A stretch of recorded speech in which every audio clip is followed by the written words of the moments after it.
Hi guys, welcome to Jacey's Creek. My name's Emily. I'm your host. Today we are talking about Season 2, Episode 7, called The All-Nighters. This is where they have a whole study night, so we're going to get into this. But first, I want to say make sure to subscribe to the YouTube channel.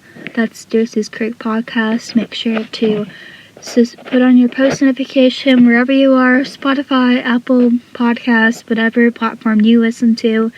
Make sure to like this video. Make sure to follow my Instagram.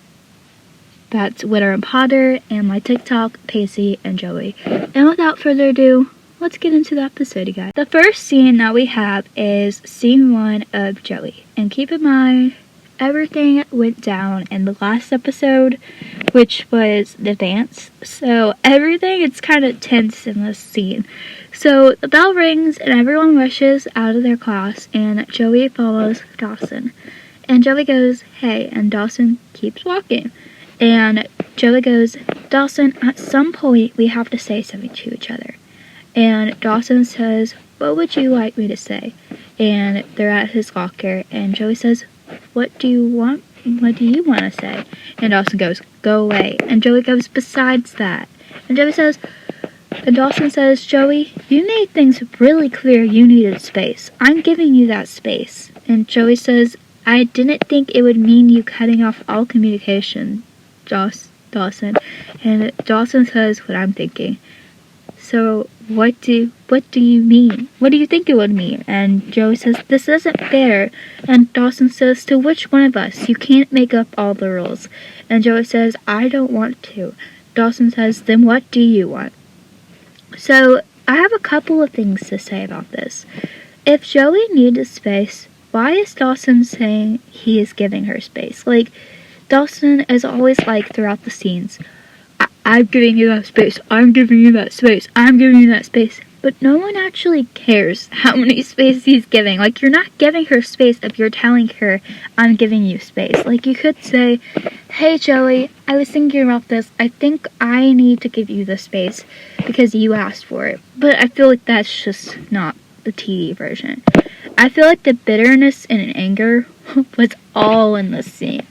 But also he was trying to figure out what happened and what was going on with their breakup, so therefore he was acting a little bit bitter, and therefore I would be bitter too if that happened to me. Like, if you found out that your girlfriend or boyfriend is kissing another guy, or a guy kissed him or her, and you figure that out and you're just standing there like, what about me? So obviously Dawson's feeling a little bit rejected by this, and Joey's feeling the rejection, the bitter, and the anger. So she's like, "This isn't fair." And Dawson's like, "Well, what do you expect to happen when you told me that you needed space?" Which I agree with Dawson, actually, for once in the scene. So the next scene that we have is of Pacey, and Pacey said, "One day, this cafeteria is destined to cook fry that actually tastes like a fry." He's obviously trying to say this to the cafeteria lady. And Andy says, "Miss Intrude, ever been in one?" And Pacey says, "All hail the queen of non-slim has spoken." And Andy says, "It is not non-slim, it is a month of Jane." And Pacey said, chick magazines are racer than Playboys." I love how he says Playboys. Okay, Pacey. That's okay. And he continues with saying, "There's some articles in there about how to make prolongs your this or that." And I love how Pacey just knows that. Like, he just knows about the magazines. And Annie says, "This one's the purity test." And Pacey says, "What?" And Annie says, "A purity test. You heard of them. And it's socio-sexual questions that, when in total, are meant to gauge your level of sexual experience." And Pacey nervously says, "Okie dokie, time to put that away." And Amy says, "Why? It's fun." And Pacey says, "Guardians with a sexual level experience is not my idea of enjoyment and bounty." And Annie says, "Don't you think I don't know where this is going, Pacey Witter? I know your history." Annie, "No you don't, because later you're gonna get mad about his history." And Pacey says, "You do." And Annie says, "Sure. You're a typical guy. You want everyone to think you're unseamless, adventurous sexual insistence, when in fact your purity level is closer to Big Bird's than Bill Clinton's. I love how she put Bill Clinton's right there, because Bill Clinton had some deep meaning to that right there. And Pacey says, yeah, you know what? You got me. That's me, Mr. Embarrassing Prude. Which, can I just say, for once, we can tell that Andy just does not know about Miss Jacobs. And Miss Jacobs comes a lot in this episode. And I feel like Andy's just not going to know the situation. And I feel like Pacey should have told her. Pacey most definitely should have told her. But he didn't. And that will forever kind of make me a little bit mad. And I know it's like personal and she didn't need to know. But also, if you didn't want to shock her by this, why don't tell her? But also, it's none of her business. Next scene that we have is scene 3 of Pacey. And they walk out the hallway and walk into the hallway. And Andy says, whatever. So, I am going to see you at Peterson's. Crabbo Miranda. And Pacey says, that would be implying that I'm going. And Andy says, no, Pacey, you cannot bail on this study session. It is too important. Literally the teacher did, though. And Pacey says, to you. And Andy says, no, to anyone who cares about their grade. And Pacey says, well, see, there's a rub. You so not concerned. And Andy says, don't joke about this. I didn't know that they were studying Spanish. I thought they were studying English, but I guess it was, I don't know. And he says, don't joke about this. And Pacey says, I'm serious. As committed as you are and doing in your power to get an A, I'm quality committed to getting a C. Possibly a D if it looks good at your answer sheet. And Andy says, Pacey. And Pacey says, give me one reason why I should go. And Andy says, me. And Pacey just gives in right there, and he says, okay, fine, I'll go, but don't expect me to stay awake. I love how she just has to say me, and he's like, you know what, I'll go. Like, that was kind of sweet, not gonna lie. So the next scene that we have is the first scene of Pacey and Joey. So it cuts to Andy reading the note on the classroom door. Like I said, the teacher bails, and she says, dear class, I went home with a cold that was considerably more important than you. The test is still on for tomorrow. Study the sample questions. Until then, hardly yours. I like how he says hardly yours. Like, you can just get the vibe of the teacher, which obviously we meet later. And then it puts Mr. Peterson. And Pacey says, so he bailed on his own study session? And Joey goes, great. And I did a great impression of Joey, right? Great. That's how Joey always does it. Her voice just goes a little bit deeper. Great. And then Chris to Jen says, we should have our own study session. My folks are in St. Martin. We'll have the whole house to ourselves. And Jen's like, we'll get any work done that way. And Chris says, the lady questions my motive, invite your friends. And to Pacey and Andy says, you two interested? Let's study at my place. And Andy says, I was thinking more along the lines of a city library. And Pacey stops her and says, whoa, his offer does a certain including qualities. And Andy says, since when have you been so interested in rushing to form a study group? And Pacey says, have you ever seen this man's house? His family is loaded. They had satellite dish. I love how they have to say satellite dish. And, like, can we talk about that? Like, it was a big thing. Like, I remember a satellite dish in my house. I was about 8, I want to say, when I got one. Like, we had one. And it was a big thing because I could use my TV and I would stay up all night watching TV on like a kid show, and it was so funny to me. I also want to point out that I have never did a study session in my whole entire life. Like, I can't get work done when I study with people. And Andy shakes her head no, and Pacey goes, oh, come on, and Andy giving in says, alright, we'll go. And Chris says, cool, I'll drive. And then to Jen says, young lady, will you join us? And Jen says, how could I resist? Obviously, there's some chemistry that we will not talk about on this podcast with them too. But I do want to say that I love how all of them are going, including Pacey and Joey. So the next scene that we have is scene 2 of Joey, and it cuts to Andy catching up with Joey and saying, hey, Joey, so what are your study plans? And Joey says, oh, me, my English lit book, and a loud crying baby. And Andy goes, good, then you can come with me. And Joey says, where? And Andy says, a study session at Chris Wolf's house. I can't do this alone. And Joey says, Chris Wolf's? You're going to rely on Chris Wolf to provide a suitable study environment? I'm better off with a crying baby. And Andy says, okay, do you honestly believe I would let this night go anywhere less reckless this benefit? Trust me, I'm in a major control of this event. We can obviously tell that Andy is just type 1. She's just a go-getter, perfect, organized, set and plan, has to have a plan 24/7, and obviously Joey will end up trusting her, which is a good decision, and also a bad decision at the same time, because at the ending, it wasn't so good. The next scene that we have is of Pacey, and Pacey is going up to Dawson, and Pacey goes, hey Dawson, where you headed, little buddy? And Dawson says, well, Skipper, I like how they call each other buddy and Skipper, okay. And he continues by saying, I saw Peterson's note, I'm headed home. And Pacey says, I'm actually headed to a different study session if you're up for it. And Dawson says, different study session? Is that this Pacey Witter code for party? Brother rode up to Disneyland? And Pacey says, believe it or not, this meeting is unintentional in a highly motivated studious environment. And that, my friend, is our ride. So, what do you say? And Dawson says, sure.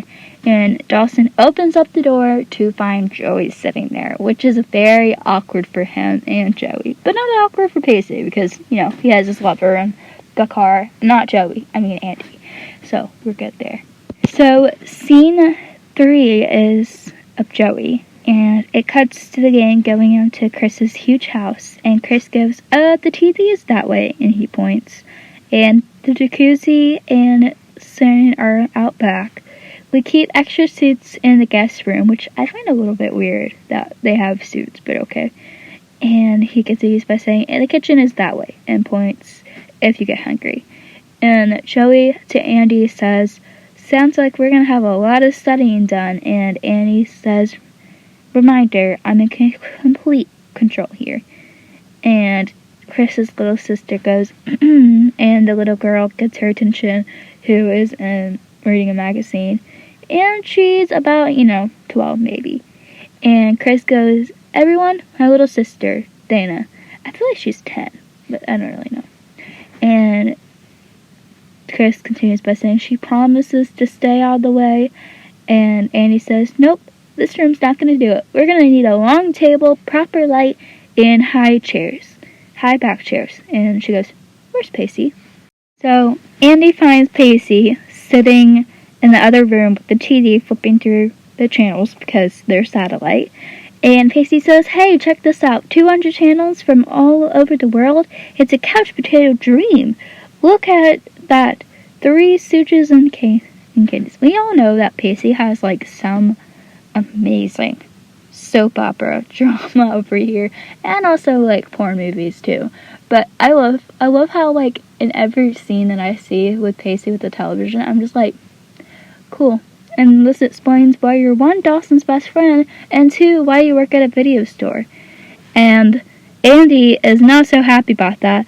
And Andy goes, why do you insist on under demanding me at every opportunity you get? Which, 1, he's not your little brother, and 2, why are you acting like that? And Pacey goes, think of how boring the alternative is. And Andy goes, look, I'm needing your help with our attention to hands host, okay? There is no way I can expend energy rounding up of both of you. Now come on. And Pacey whining goes, but I want to watch TV. Which, me too, Pacey. Me too. I want to give up all my responsibility and just continue to watch TV for the rest of my life. Anyone with me? Raise your hand if you are. Because I'm sure I can see you. So the next scene that we have is scene 2 of Pacey and Joey. And it cuts to the room, and the group is around the table, and Andy is standing with way too much energy for a study session, because Andy's just like, so the plan is to attack is simple. Using the book, we'll spend 30 minutes on each various sections, various poems, Shakespeare, Dickinson, etc. And then by my watch, if we allow a few 15 minutes break, we'll get to cover the entire course loaded by midnight. That will give us enough time to spend an hour speed round and get a good night's sleep. Sounds good? And I'm just like, Andy, everyone stop listening to you after you said about 15 minutes of break. I'm like, no. And it's quiet, and Chris says, anyone want to order pizza? And Joe goes, me. And Dawson says, absolutely, yeah. And Pacey says, hey, I got it. Listen, why don't we think of several minutes of our 15-minute breaks done together? And that's how the scene ends. So the next scene that we have is scene 3 of Pacey and Joey, and it cuts back to the room, and Andy is quizzing people with her magazine. And Annie goes, okay, for 200 points, the most famous romance poet, or she's quizzing them on the test, and then she's going to quiz them with magazine. And Jen goes, the Pope. And Annie goes, wrong, Dawson. And Dawson goes, Shelley. And Annie goes, wrong again. And Chris says 2 beans were dropped, and he says another answer, and then he says Hardy. And Annie goes, impressive, but wrong. Pacey. And Annie says, would you eat them in a box? Would you eat them with the fox?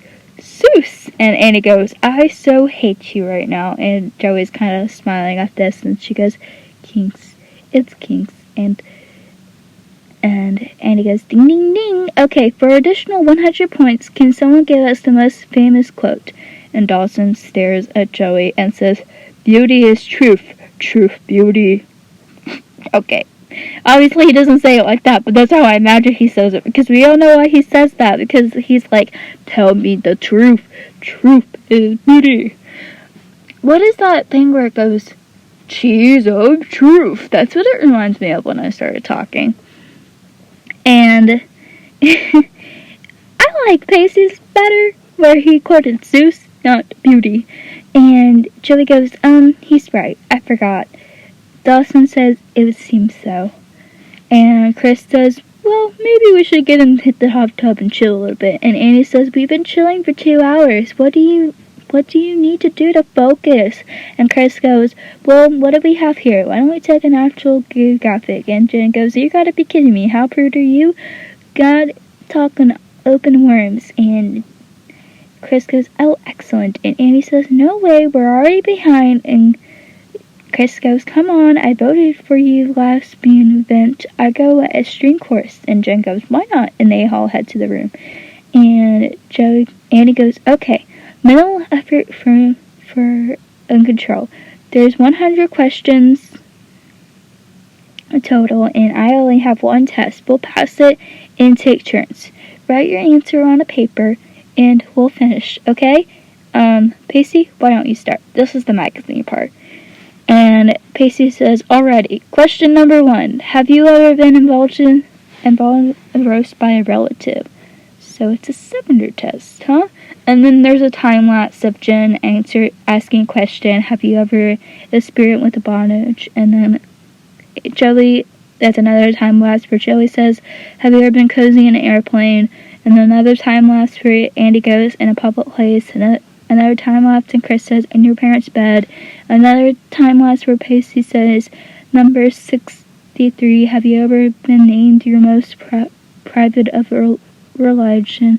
And then Jen says, number 69, and then laughing, Jen says, have you ever been participated? And Joey says, have you ever been engaged in sexual activities with a member of the same sex? And Andy says, and then Pacey says, with four-legged creature, and everyone's laughing about this. And Dawson says, have you ever been paid for sex? I like how they're just talking about sex. Like, this show has a lot of, sex talk, but I've never seen anyone do it. I mean, besides Chris and Jen in this episode. Oh, and Tamara and Pacey. But I'm like, you would think that there would be more sex scenes. And Chris says, does dinner count? And Annie's on question 84, and she says, have you ever been fantasized about a friend's significant other? And then it's silent, and Annie continues, very quiet in the room all of a sudden. Probably because Pacey and Joey have fantasized each other, but that's just my fantasy. And the next question was, have you ever been in an affair with a significant other? And Chris says, in my fantasy. And then Pacey said, give me this. And then takes the magazine. Have you ever had an affair with your friend's pets? And he says, how come I get all the animal questions? And then question number 100 was, have you ever been in love? If so, how many times? Give yourself a point for each one. And then Joey looks at Dawson, obviously. But she didn't look at Pacey, but they work together. Anyway. And Annie goes, okay, let's score them up. Everyone ready. And Joey leaves the room. Joey has left the place. It's scene 6 of Joey, and it cuts to Dawson walking in the kitchen, and Joey says, not now, Dawson. But of course, Dawson always pushes things. Always. I've said this several times. He just doesn't know when to stop, which, me too, but still. And Dawson says, I saw that look on your face when you read that question. And Joey says, is that your version of space? And Dawson says, you're free to leave any time. I don't see you making a rush for the door. And Joey says, that's because I came here to study. I didn't know you were coming. And Dawson says, it's so awful that I'm here. And Joey says, no, stop putting words in my mouth. I asked for time, Dawson, just time. Please respect that. And she leaves the room, and Diane is in the doorway. Which Joey was completely right, because she did ask for time. She needed that time and space, and instead of Dawson giving her that time and space, he just kept making fun of her, which always makes me mad. Like, you expect her to just do all this thing, but you don't really understand why she's doing it, obviously. The next scene that we have is scene 6 of Pacey, and Annie says, and in total that follows Chris clocked in with less than pure 30 of 66. Janice and Clef's with second with 69. Joey and Dawson bring us to the scale of 8 level of matching level of 85, and I rounded up with 92. Wait a minute, we're missing one here. And that Pacey holds it up and says, it's right here. And Andy goes, why didn't you turn it in? And Pacey said, didn't really want to. And Andy tells him to hand it over. And Chris says, you dog, this wouldn't have to do with anything with question number 16. And Andy completely confused him, though she probably read the magazine like 15 million times. Because I remember reading these like questions, like not sexual questions, but just like those love cute questions, you know what I mean? I used to have magazines for like a long time. I used to beg my dad to take me to Kroger so that way I could get magazines for like $10, and they would be in my room, and I would cut them up and I would make little boxes out of it, and I still have those boxes. And Andy's confused by saying question number 16, and then he goes, yeah, we totally blew past it, but I think you should read it out loud. What do you say, Pacey? And Pacey's like, Chris. And Chris says, come on, stop it. I'm dying to know. What'd you put for number 16, Witter? Let's put a solid old rest to it now. And Pacey goes, is there anything redeeming about you other than your house? And Chris goes, ouch. And Annie says, will someone please tell me what you guys are talking about? Okay, I'll get it. Number 16. Have you ever had sex with someone twice your age? She goes, huh? It's a joke, right? And Chris goes, well, not if it's true after all. Witter laid on the pipe, Miss Jacobs. I don't know whether to congratulate you or fall off my chair. And he says, Miss Jacobs, the teacher who left Kate's side. Pacey, you said that you were embarrassedly prude. Those were your words, right? Actually, he kind of put those words in his mouth because he didn't expect you to say that. And Annie walks away, and Pacey leaves too. Which I feel bad for Andy to have to figure out like this, but also in another way, it was not her business at all. I'm going to point that out. The next scene that we have is scene 4 of Joey. And it cuts to Jen and Joey in the guest room, and Jen's like, God, I believe this. Can you believe this place? They got brand new swimsuits for a visitor. Nice digs. What's the matter, Joe? You're not gonna put her on the little hot tub temptation? And Joey says, I'm just gonna study, thanks. And Jen's like, I'm really sorry about you and Dawson, and I know you can't believe me. And Joey's like, you're right. I don't. And Jen says, thanks, Joey. Thanks for making our conversation delightful as ever. I do like the progress of this friendship, even though Joey is kind of a butt in this. And Joey says, anytime. And Jen says, I used to think it was mutual feelings for Dawson that kept us apart. I never really considered the fact that you're just a beep. And Jen, were you drunk or something? You don't say that to people, but Jen was right. She was kind of a jerk to Joey. And I feel like it's because, I've said this in season 1, Joey just does not open up to women. And it really, really shows the more that we get into it. And I feel bad for Jen because she just thinks it's her fault when really it's not. It's just Joey just does not know how to interact with girls rather than guys. Because I feel like she's really good with guys, because she just kind of gets straight to the point, but with girls, she's just like, kind of leave me alone, will you? And Joey says, look, Jen, I didn't mean to be harsh. God, I'm so sick of talking all the time. I just want to follow my feelings and not discuss it. We run into the ground, and just have to let it experience. And Jen goes, as much as anyone. I feel like Joey said it perfectly. She just kind of wanted to know what her feelings were. People were like, Joey, why don't you do this? Joey, why don't you do that? Joey, why don't you do this? Joey, why don't you do that? And I feel like the pressure of being a teenager just somehow got too much of her, and finally she's just like, why am I here? What am I doing? Scene is scene 7 of Pacey, and it cuts to Pacey walking up to Andy sitting on the swing, and Pacey was like, I was beginning to think you walked all the way home. And Andy says, why didn't you tell me about her? And Pacey said, it never came up. And Andy said, no good, Pacey. It did, and you lied. It did come up. She was right about that, but it was just none of your business, Andy. And Pacey says, come on, Andy. What was I supposed to say? And Andy says, okay, how about for starters? Oh, before you follow me, I slept with my teacher. And Pacey said, oh, right, there is an easy sentence. And Andy says, it's not a joke, okay? I'm serious. Despite your brownest standards, Pacey, it's not exactly a memorable event. And Pacey says, that's not fair, Andy. You're judging me, and you don't know the circumstances. Besides, I slept with her, not you. And Andy says, why'd you do it, Pacey? And Pacey's like, why? Sex. And Andy says, oh, so there's no feelings involved. And Pacey says, of course there's feelings involved. You asked why. And Andy says, okay, I take it back. I don't want to know anymore. You're not like that.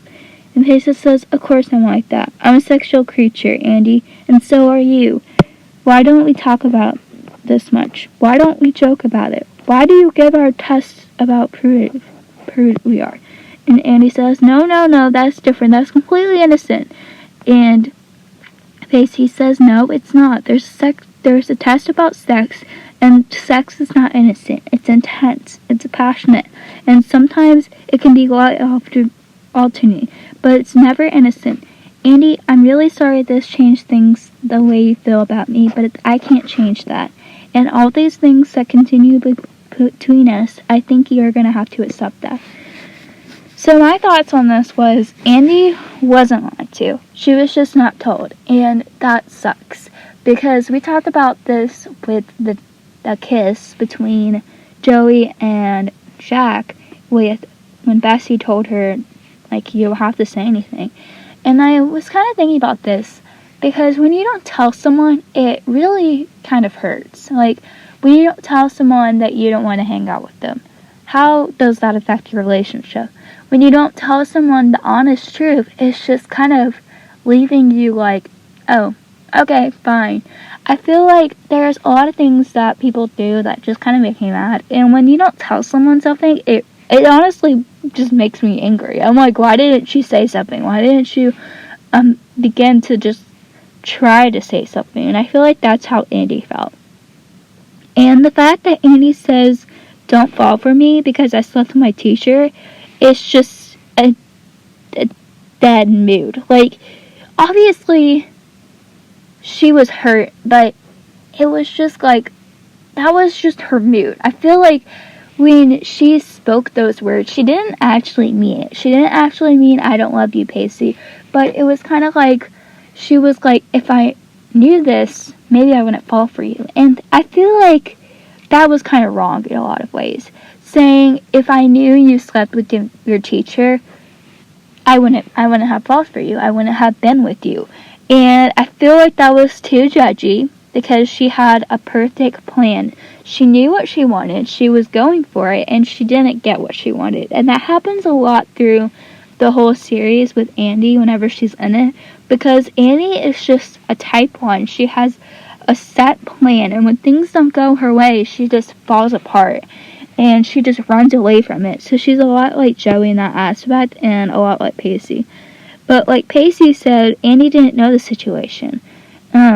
We know that Tamara came back, and she saw, like, in season 2, episode 4, Tamara returns, and it goes back to what Pacey said, like, we didn't know how or when, because he never said, "Hey, I slept with my teacher, and that's the teacher I slept with." He just says, "That's my teacher," like, that was my teacher. And she's like, "What, did she fail you or something?" He goes, "No, that's just my teacher." And the fact that Andy is blaming Pacey will forever make me mad, because she didn't know what happened, and quite frankly, it was none of her business. And the thing that really got me was we obviously know that Pacey was, and this is going to be a little triggering for some people, he was basically raped.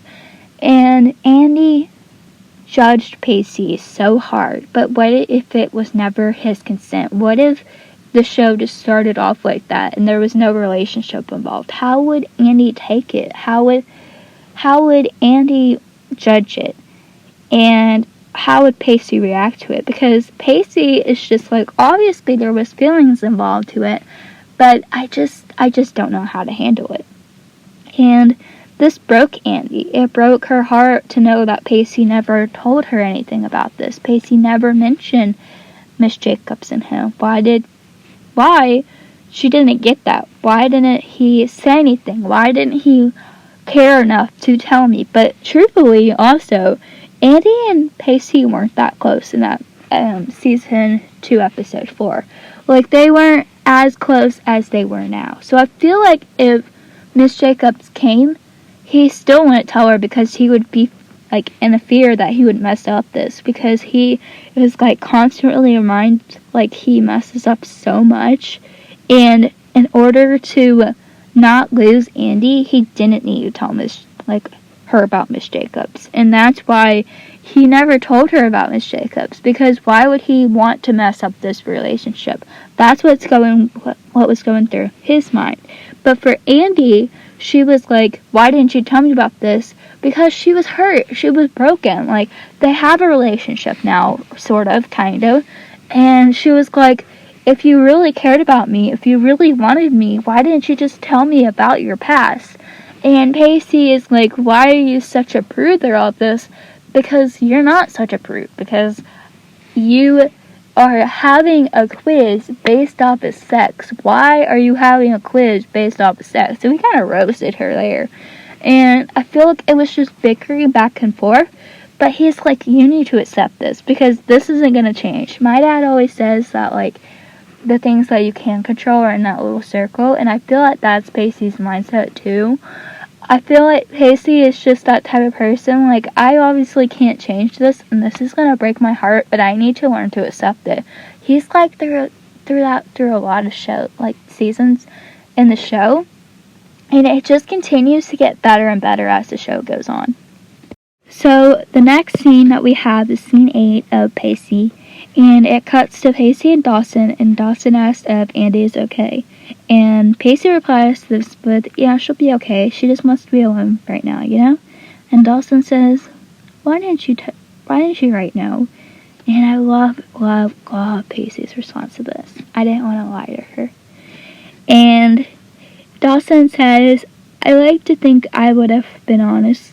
I don't know. It just seems like seems to have trouble saying a lot of things lately, and Pacey automatically knows who he is talking about, and he says, "You know what?" And Dawson says, "What?"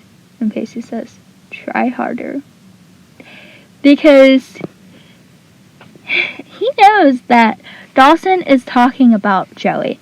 And this is one of my favorite parts of the scene, because I feel like Pacey was saying that because he was struggling with Andy. And he's seen Dawson and Joey struggle for years. And now Dawson is saying he didn't know what to do. And I think even Pacey knew that Dawson wasn't trying as much as she should be.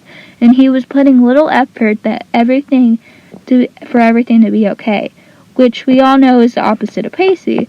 So here's Pacey telling him to try harder, which basically means do better.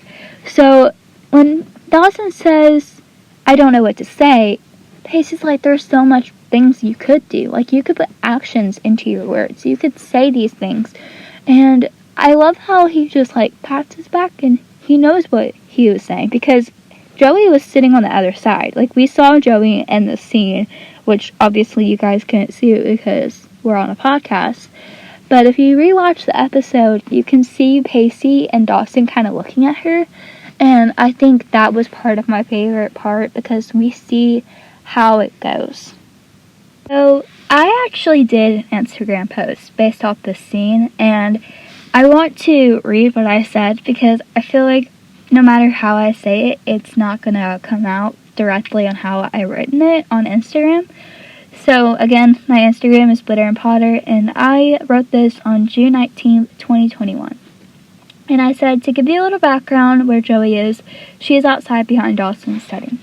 And I say, this scene was short, but how Pacey said, "Try harder," is going to forever be in my head. Like, he didn't say, "Go get the girl," or "It's gonna be okay." He said, "Really, Dawson? This is what you do? This is how you feel after everything?" I love how honest he was, because you can still tell that he is sick of Dawson and Joey.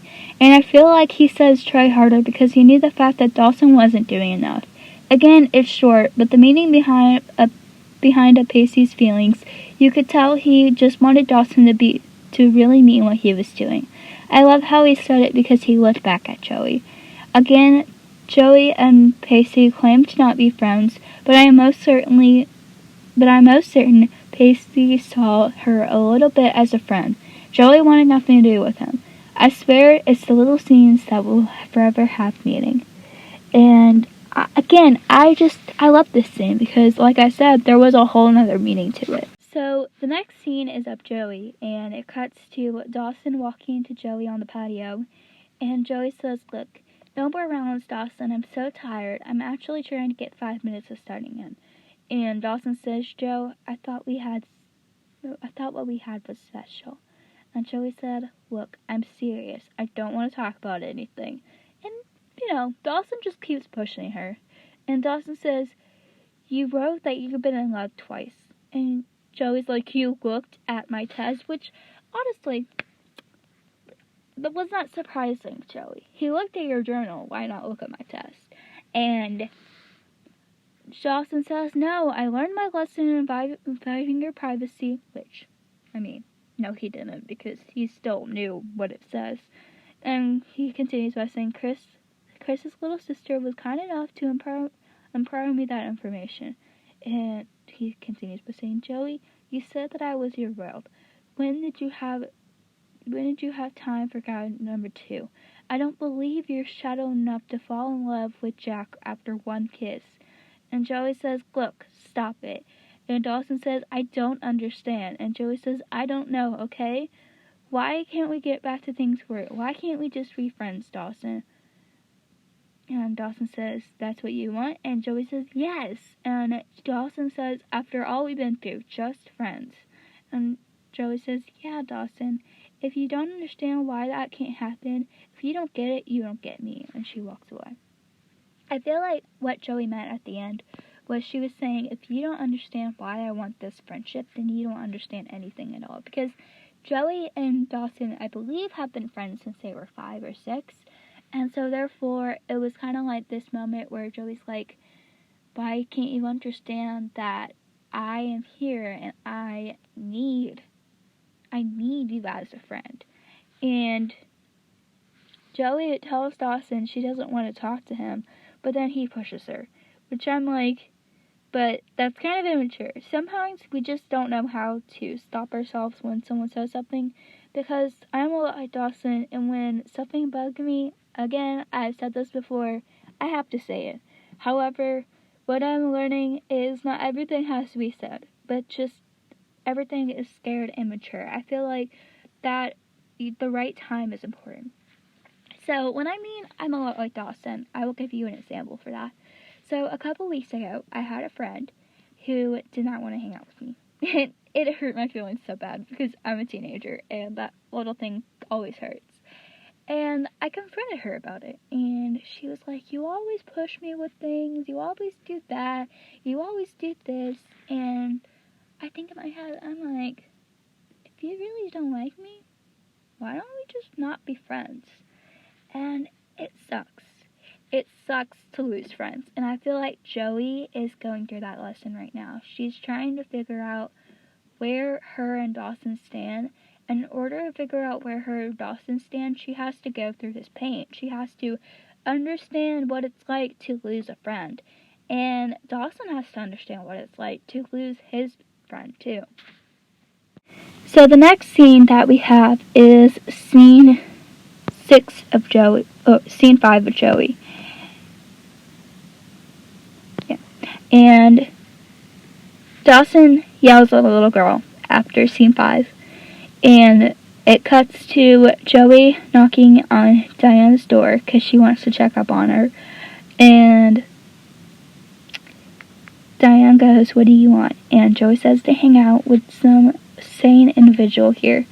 And Diane goes, he's so mean. And Joey says, all boys are. It gets easier with the way they're expressing themselves.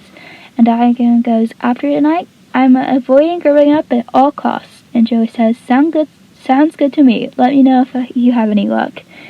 And Diane goes, aren't you supposed to be arguing on the other side, convincing me that growing up is such a beautiful experience if I just let it in? And Joey says, oh, I see. You want the I'm older than you, here's how it works speech. How's this? Growing up sucks. Not all kisses are magical. And most boys do not live up to your expectations. Is that Pacey with her? But we're not going to mention that because Joey doesn't know that. And she continues by saying, but there are those times when everything, I mean love, romance, relationships, it falls together perfectly, and it's incredible. It's just one of those moments, no matter what, how depressing, few and far between, that makes growing up worth it. You'll be okay. I feel like Joey would be such a good sister, and I honestly feel like if she was a sister, she would make everything magical for that little girl. Because Pacey is like not an only child, but he doesn't have any little siblings. Dawson doesn't have any little siblings. Joey doesn't have any little siblings. But I so desperately wanted to see Joey being a big sister, which would never happen because obviously her mom passed away, her dad is in jail. But it would just been kind of cute, which I'm glad we saw Alex and Joey. But there was just something special about seeing her as a big role model. But that leads me to my next point, that I feel like she would be good as a mother, because she's talking about how boys won't be everything and this and that, and she didn't give what the little girl thought she was going to hear. She gave the little girl what she needed to hear. She gave the little girl everything and anything that she needed. So, the little girl was like, he's so mean. And I feel like Dawson, this is just another big red flag of mine. If any guy yells at a little kid, run. Just run. Unless they're doing something bad. But I feel like Dawson just yelling at the little girl for no big reason, well, no. No. Go away. Get out.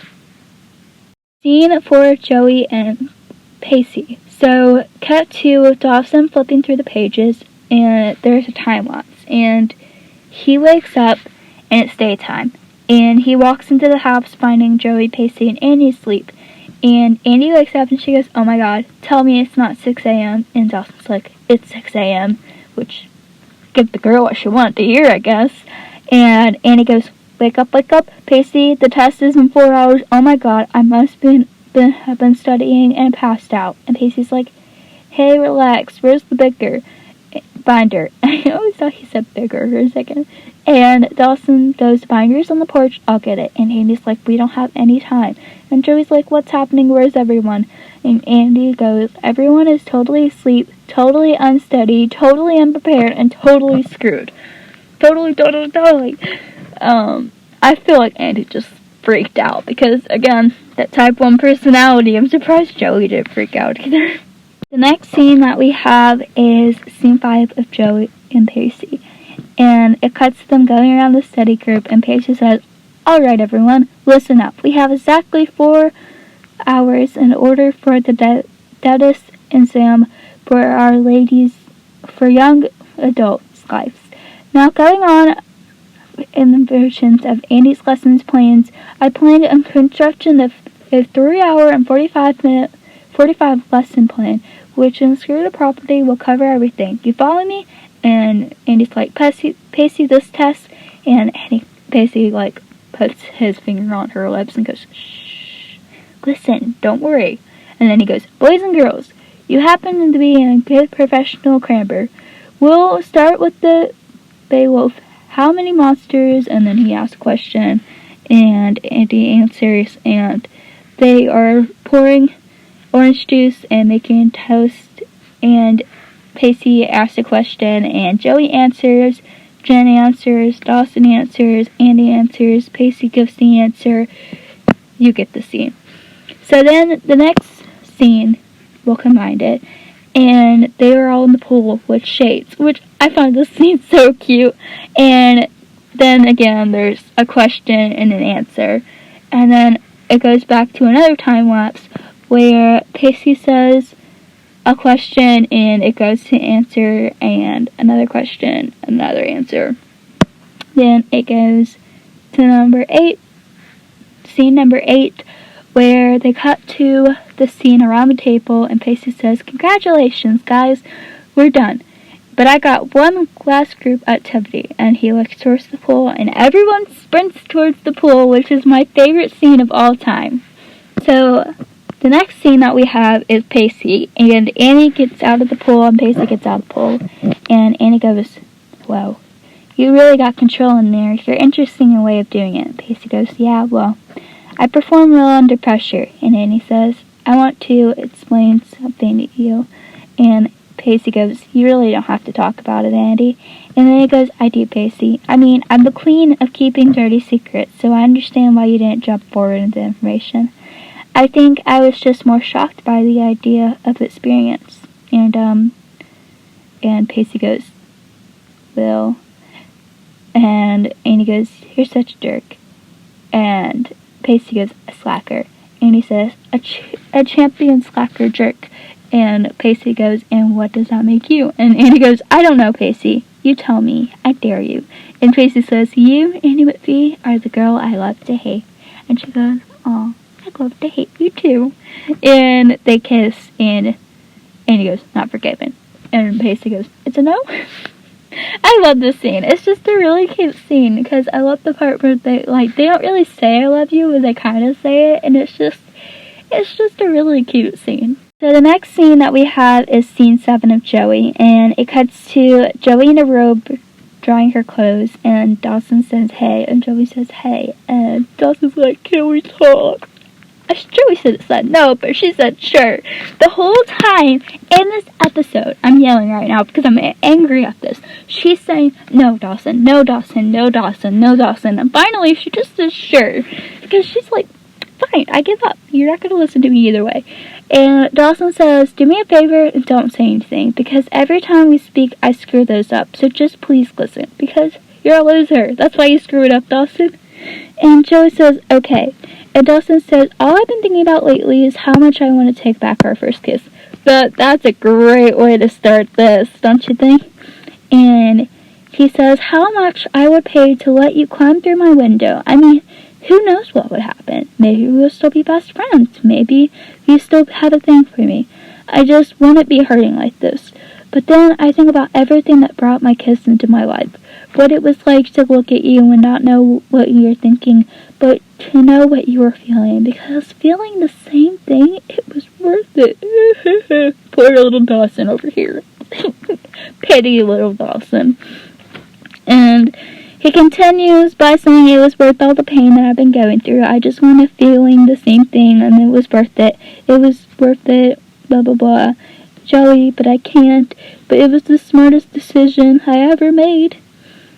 And Joey replies to Dawson calmly, not yelling, sadly. And Joey says, Dawson, the 2 times I fell in love on the test, they were both you. Cheesy! This is so cheesy! She should have been like, it wasn't you, it was Jack. Or it would have been worse if she went, it wasn't you, it was Pacey. I fell in love with Pacey. Pacey, whatever. No, that didn't happen either. And she says, one for my friend, the Dawson I grew up with, the boy across the street, and second for the one I kissed. I mean, you became this whole new person I fell in love with. I mean, just because we're not together anymore does not change my feelings for you. Yeah, it does. Okay. And she goes, Dawson, it's me. I'm not sure. She said this several times. She goes, sorry for the headphone listener. I'm just like screaming in this episode because it makes me so mad every single time. But she says that several times. She's like, I don't want to talk about this. I don't want to talk about it. It was me. She clearly said it was me and not a you problem. But Dawson just always thinks it's a him problem when it's not a him problem. It's a Joey problem, and Joey just needs to get her act together, but clearly that doesn't work. I feel like this is such a cheesy scene, like I said, and like he said, he was going to give her space, but I feel like both of them were hurt and angry. The fact that Dawson was trying to talk to Joey about the breakup, while Joey said, like, I don't want to talk about it, it's just plainly immature. And however, I feel like Dawson was the one who did this. He made the movie, he did the quiz, he keeps pushing her. So why does he keep asking for her to explain things when he's the one who just keeps pushing her? Like, I made a movie, I want you to do this, I want you to do that. Like, get your act together, Dawson. Find out why she doesn't like you, look at yourself. So this is scene 9 of Pacey and Joey, and this is the seatbelt scene. If you know what I'm talking about, you know what I'm talking about. I've actually done a post on this on April 23rd, 2021. It was just me talking about what I thought, and I was asking you guys what you guys thought. So what I said, but my thoughts on this scene with Pacey and Joey is, oh my heart, I can imagine Pacey and Joey driving on the road trip and her telling her to not put her feet on the dashboard. He is so overprotective of her, and I think he loved Andy, and he always had feelings for Joey. The show made that Dawson and Joey have been best friends since childhood, and I always wonder how they met. Like, I can imagine Pacey in the sandbox, or Pacey pushed her off the playground. But I think over time, he was a little bit overprotective with her. So if you don't know what I'm talking about, it's the car scene where Pacey grabs the seatbelt and he puts it, like, hands it to Joey, which again is my favorite scene. And it's a really, really quick scene. It's like 2 lines in the whole scene. But it's so, so cute. You guys have to replay this. So my last scene is scene 10 of Pacey and Joey. Dawson gets in and Joey gets in next to him. And they both smile at each other. Blah, blah, blah, blah. And it cuts to the school where Dawson reads a note. And Dawson says, Dear class, sometimes preparation teaches you more than the exam itself. Therefore, you have more of it. My illness has claimed me for another day of test reschedule. And then he says, well, looks like we crammed all night for nothing. And Joey says, well, now what are we supposed to do? And then it goes, go to our other classes, I guess. And Pacey's like, actually, no. I got one last group activity. Follow me. And it cuts them at the football field, and they're in a circle, and they're all smiling. So, my main thoughts to all this episode is, one, I feel like Dawson's red flag showed more when he yelled at the little girl. I hate people who yell at the little girl, and that was just one thing I wanted to point out again. And two, Andy made me upset in this episode. Like I said earlier, it's none of her business, but it came up several times. Like she made Pacey like some bad guy when she confronted him. And again, like there was several things that did happen, and Andy just didn't know the whole situation. But since it was a teacher, she just got all snappy, and I didn't like that at all. If you like this episode, please make sure to give it a big thumbs up. Make sure to subscribe to the YouTube channel, where I will be posting every Friday, Saturday, and Sunday. And I hope that you enjoyed this episode. Make sure to follow my Instagram, Twitter and Potter, and my TikTok, Pacey and Joey. And I'll catch you next time. Bye, guys!